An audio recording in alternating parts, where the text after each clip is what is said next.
a setting or two in the camera app that you use. And I'm going to tell you about two of my favorites in the camera app that I think are not used that much, the exposure control. It's in the menu, and you can go up 2 stops, you can go down 2 stops.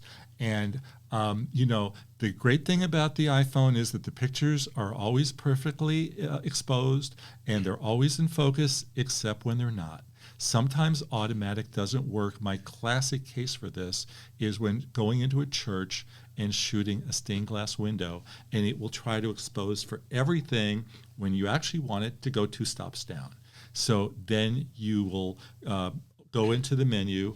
Let me quickly do the little caret. Oh, my phone is off, so I can't do that. The little caret button at the top of the screen, and you pull it down, and you'll see a bunch of things in there. Exposure control is one of them. If you can't find it, hit me up, Jefferson Graham at Gmail. I'm at Jefferson Graham on Twitter. Leave a comment here, and I will get you the information. But it is not used that much, and they also do automatic HDR, but you can do manual HDR.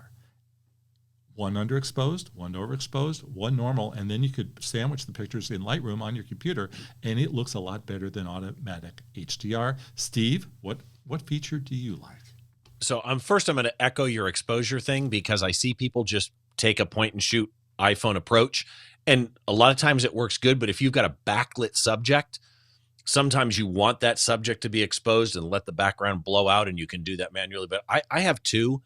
I'm a huge user on the photo side of portrait mode. Once you get comfortable with figuring out how to get it to focus where you want, I like it because even if it doesn't, here's where I think a lot of people miss it.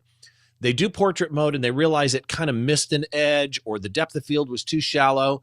When you go into edit, you can change the aperture choice. So if it's shot at a quote unquote 2.8 portrait mode, you can change it to 4.5. You can change it to 5.6 if you want to, and get it just the way you want it. So I really like the portrait mode. And then on the video end, this is something I never see anybody do. And that is manual zooming. They hit the 1, they hit the 2, they pinch, whatever. But if you hold down the number 1 on the, you have the 0.5, the 1, the 3, whatever zoom. If you hold down on the number 1 while you're doing video and drag your thumb, the big zoom wheel comes up.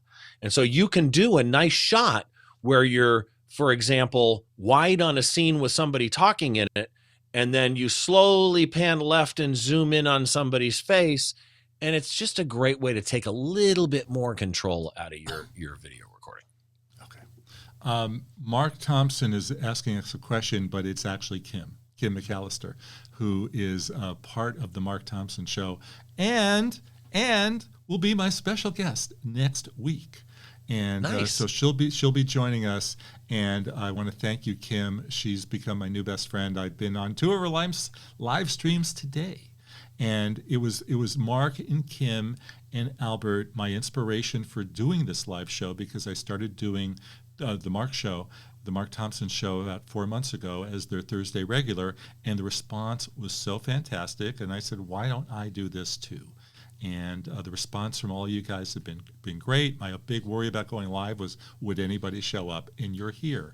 And you even gave me a super sticker. So I want to thank you for that.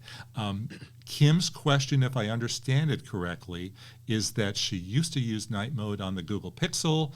Then she switched to a new iPhone, and each to something's better than the other. I'm not sure exactly what she's saying, but night mode on the iPhone is incredible, but it'll drive you crazy because it's automatic.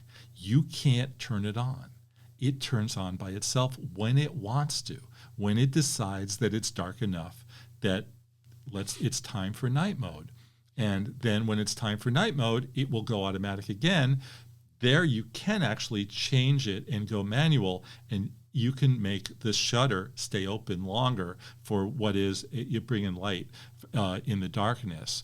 And if you put it on a tripod, Apple can figure it out, and it will stay open even longer. I've gotten great shots of the night mode, and I kind of explore night mode on my Kelby One class, which is premiering today or tomorrow. So that's what I have to say about night mode. What do you say, Steve? So night mode, when it first came out on the Pixel, was a game changer. And I literally was saying to my wife, oh my God, I want that feature on my phone so bad. The night mode on the phone is fantastic. But like Jefferson said, one, I can't turn it on and go, I know you don't think I need it right now, but I really want a long exposure in the native app. I don't want to have to go to a third-party app. And you can't. The other thing is, when it does kick in, yeah, you can manually go in and turn it to 0 time. You can't just say turn it off. You have to go in and say do 0 time, which is really stupid. And you can go up to, I think it's 9 seconds. But yes, when you put that thing on a tripod or a magnetic mount from Moment on a tripod, you suddenly can go do star trails. It's amazing what you can do in night mode. You just got to play with it a little bit, though. Yeah, well, that's the great thing about the iPhone, is playing with it, is trial and error. Kim, actually on their show today, showed me some pictures that she took at a tiki bar in Petaluma yesterday, and she said, how could I make it better? And it's kind of hard to tell because we're doing live streaming here, but, here's a glass, right? I will shoot it this way. Oh, let's go for full shot. Okay, here's a glass. I'll shoot it this way. I'll shoot it that way. I'll shoot it this way. I'll shoot it this way. I'll shoot it every angle there is, because one of those is going to work out pretty well.